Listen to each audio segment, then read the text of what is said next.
सक के बेमारी तो दिमाग से हटाइले तोरे हियौ तोरे रहबौ कीड़िया खियाइले।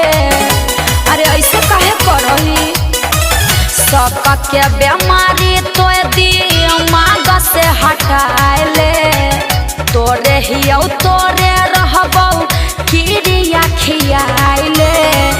तोर चीजवा कैसे क्या करो बाँट देबौ रे।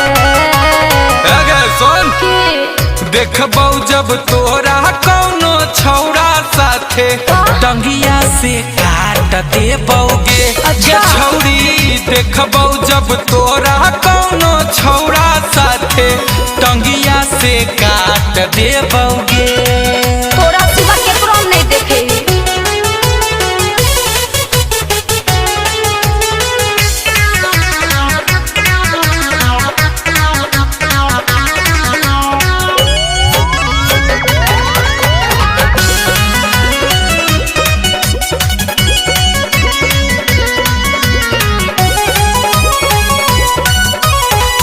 हमरा पे झूठा इल्जाम तो लगाबोही दोसरा के कहला का पे काहे खिसियाबोही। अरे हम ऐसा लड़की नहीं हो। अखिया से देखबौ तो करबौ नहीं माफ गे। ठीक हो। मुखिया सरपंच कोई नहीं करतौ इंसाफ गे।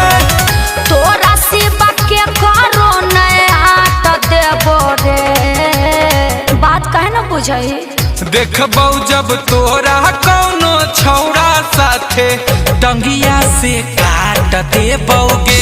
गे छौड़ी देखबौ जब तोरा कौनो छौड़ा साथे टंगिया से काट देबौगे।